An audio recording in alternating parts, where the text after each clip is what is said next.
Here. I can't believe it's going to be November soon. This year has been ridiculously crazy, and I'm hoping that this might be the year that I can read 200 books. I'm really hopeful that I can do it. I'm super close to that number.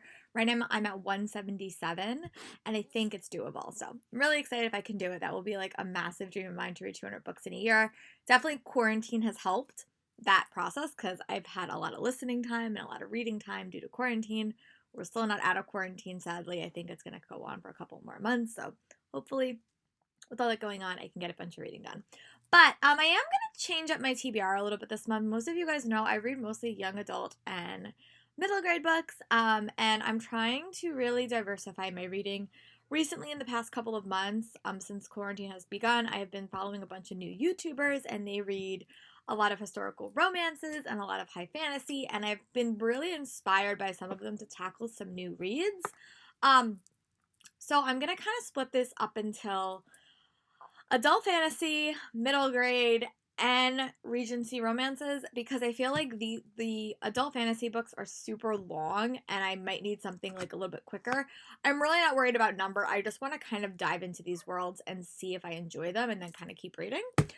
So the first book I'm going to chat about is Way of Kings Part 1. This is by Brandon Sanderson.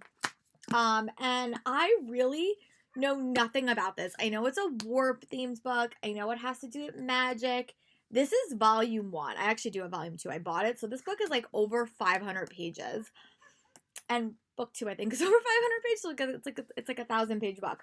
But I'm really hopeful that I will like it. It's been a while since I read pure adult fantasy. It's actually so funny. When I was younger, when I was in like middle and high school, that's what I read. I read adult fantasy because there was nothing else for me to read. And then young adult books kind of hit a market that like went crazy. So I really am hopeful that I like this. I know Reagan really likes this. I know that Super Space Chicks really likes this book. So this is a book that I hope that I wind up enjoying. And my cousin has been encouraging me to read some high fantasy as well. He lives in Seattle, and he's always encouraging me to read one specific book. I don't think that book's going to make this TBR, but definitely maybe in 2021. And that's, I can't think of the name of it, but it's like everyone talks about it. But I will think of the name if I can remember by the end of this video, and I'll tell you. Another book that I had on my TBR, I actually got this last year at New York City Comic Con for free. It was A Queen in Hiding by Sarah Koloff, and there is going to be 5 books, and I think that these books are already published. But again, it's an Ultimate Fantasy series that you can binge read in 4 months. It's another like magic themed book with a female in lead. This one I think has a male in the lead. But again, how many pages is this one? This one is also about 500 pages.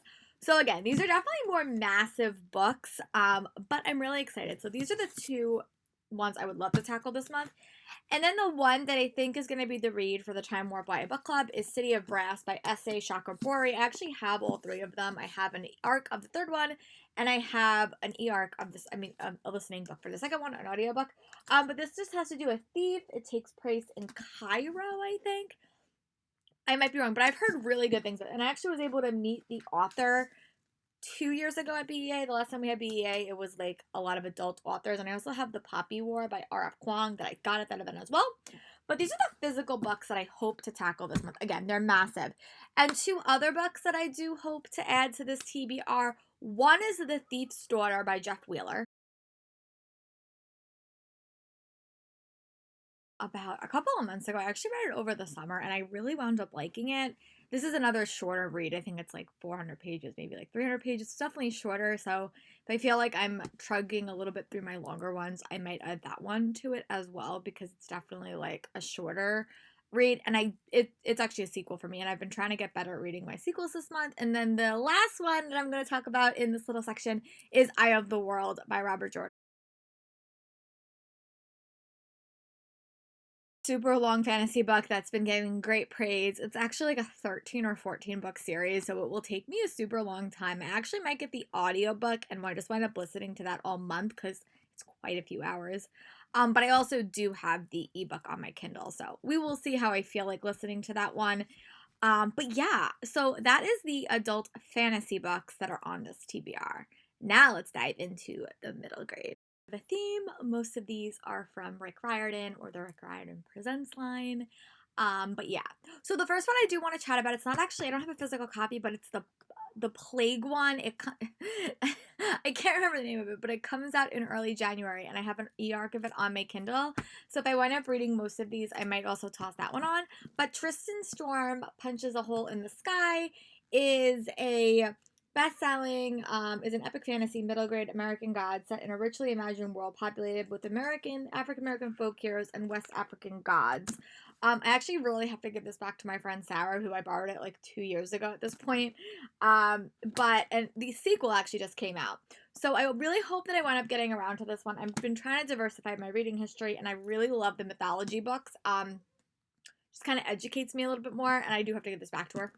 Also, I do want to tackle the sequel to Stormrunner, The Firekeeper. I got this a couple of years ago at this point at BEA. I think it was like last BEA that I actually went to because due to COVID it got canceled.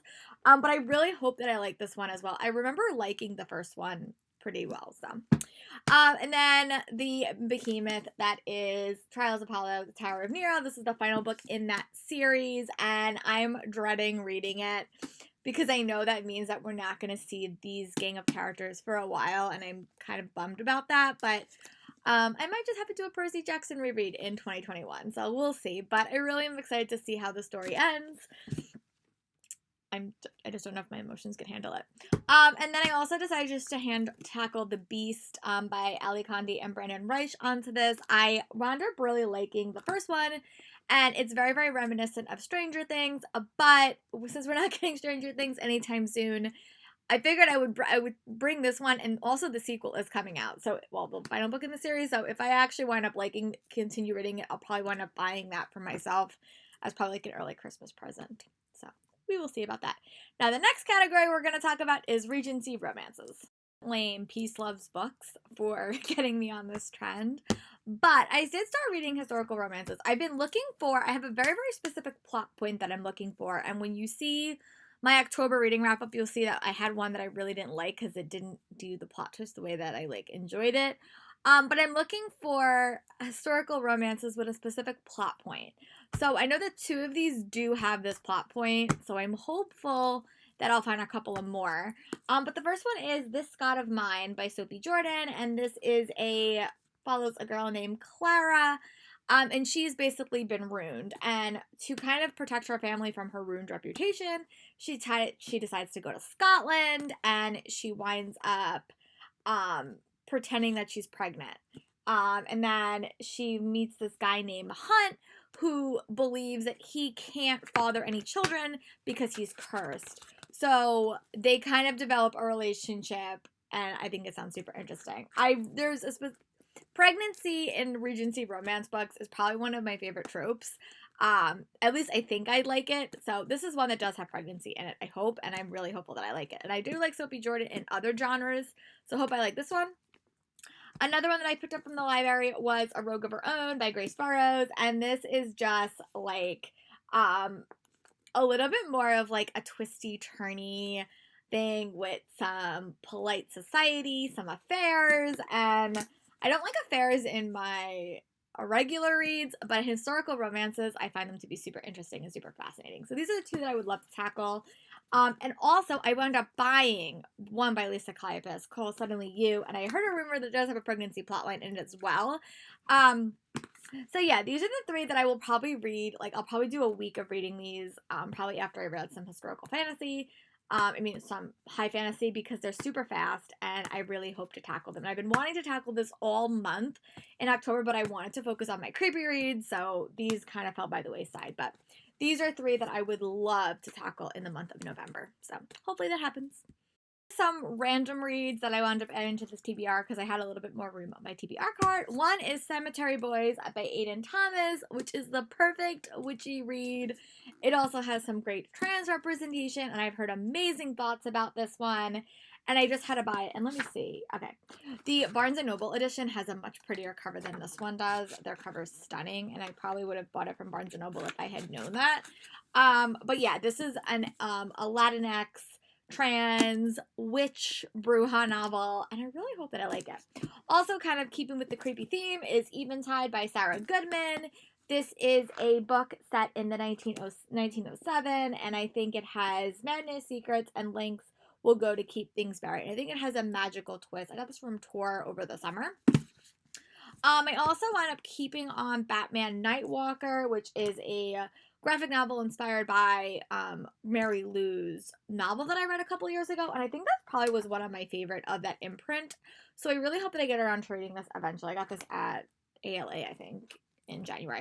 And the last book on this TBR is Blood and Honey by Shelby Meadowhorn. Again, this is another witchy themed novel that I hope to tackle. So these are really the ones I would love to tackle because I have to do witches, and I hope that November brings a bunch of reads that is both spooky and creepy as well. So that's why they're on this TBR. Let me know in the comments what are some books you hope to tackle in the month of November, and I'll talk to you guys for my November wrap up. Bye, guys.